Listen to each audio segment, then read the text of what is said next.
Assalamualaikum warahmatullahi wabarakatuh. Berjumpa kembali dengan catatan Syafiq Hasim. Reuni 212 pada tanggal 2 Desember lalu baru saja berlalu. Acara berjalan lancar dan dihadiri oleh sebagian yang mereka rencanakan undang.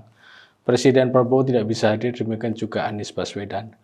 Pramono Anung Gubernur DKI dan Romo Shafi'i Wakil Menteri Agama turut hadir.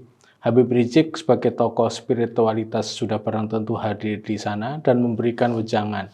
Secara umum reuni berjalan baik dan tidak ada gejolak yang cukup berarti. Bahkan Rizik Syihab mengatakan jika reuni 212 ini bebas hambatan. Habib Rizik memberi pujian pada Prabowo dan Pramono Anung. Habib Rizik mengaku jika panitia reuni ini merasa dimudahkan sejak awal.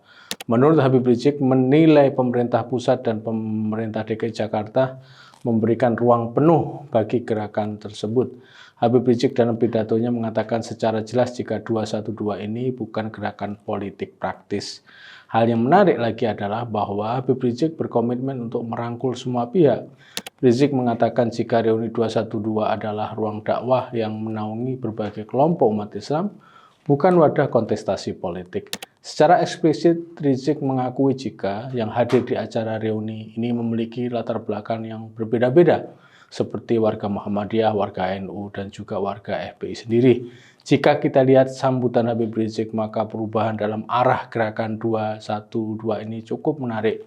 Dulu forum-forum 212, apakah forum reuni atau yang lainnya, bahan atau orasi yang disampaikan secara kontroversial dan mengundang kericuan di ruang publik. Biasanya mereka mengalamatkan pidato-pidato dalam reuni mereka pada pihak pemerintah, terutama pada pihak pemerintah pusat. Melihat pemberitaan di media, reuni kali ini memang menunjukkan perubahan menuju ke arah yang lebih kompromistis dan realistis. Pemberitaan di media juga biasa saja. Hal ini berbeda dengan reuni-reuni yang selama ini terjadi beberapa tahun lalu di mana pemberitaan media begitu ramai. Saya tidak tahu persis mengapa perubahan itu nampak terjadi, apakah karena secara politik keadaan memang terkontrol, atau karena kelompok 212 mulai membaca keadaan jika mereka ingin bertahan dan survive sebagai kelompok yang diperhitungkan di ruang publik, maka mereka mau tidak mau harus terbuka.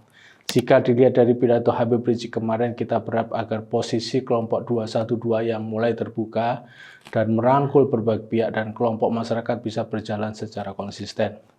Konsistensi antara apa yang diucapkan dan tindakan yang dilakukan di ruang publik itu penting.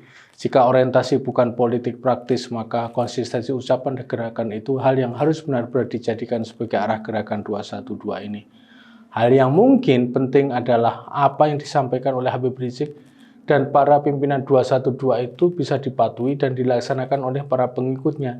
Namun jika kita lihat dari segi isu, reuni 212 yang tidak cukup beresonansi ke ruang publik itu nampaknya memang secara sosiologis dan politik sudah benar-benar berbeda. Isu-isu yang dulunya diperjuangkan dan disuarakan oleh kelompok ini dan langsung mendapatkan respon yang cukup ramai, kini hal seperti itu sudah tidak bisa mereka temukan lagi. Golden Age gerakan ini memang sudah berlalu, namun bukan berarti gerakan ini berhenti sama sekali. Apalagi pemerintahan Prabowo berhasil membawa stabilitas politik terutama untuk isu-isu yang terkait dengan aspirasi utama kelompok 212 yang selama ini mereka proteskan.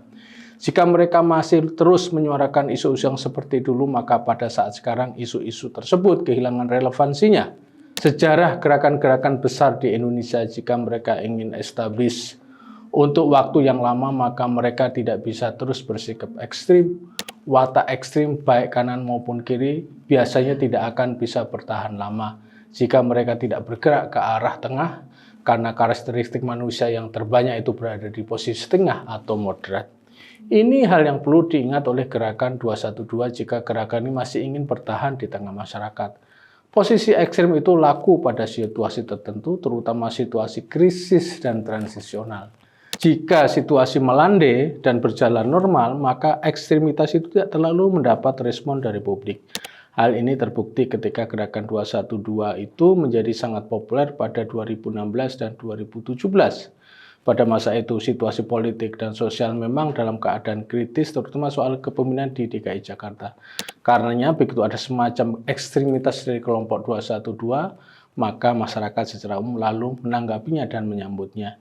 Bahkan mereka yang merasa aspirasinya yang cocok langsung menggabungkan diri dalam gerakan ini.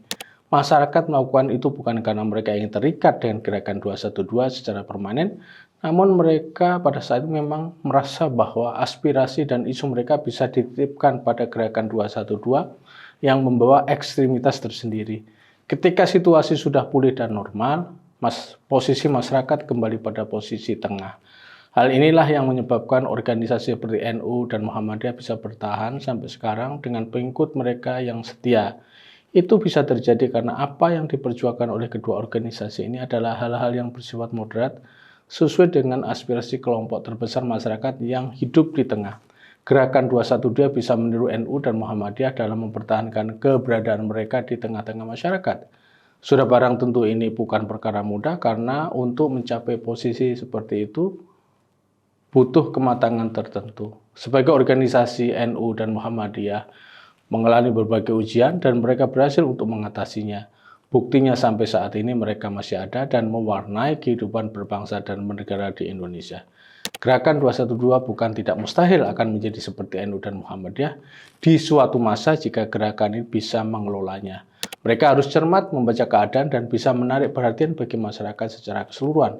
Agenda yang mereka perjuangkan bukan agenda sempit dan sepihak saja, namun harus bisa mencakup dan mengayomi banyak kalangan dan kepentingan.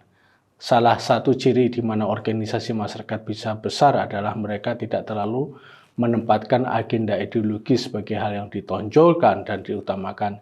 Jika ada ideologi yang mereka perjuangkan, maka ideologi tersebut harus mampu dan bisa diterima oleh banyak kalangan juga.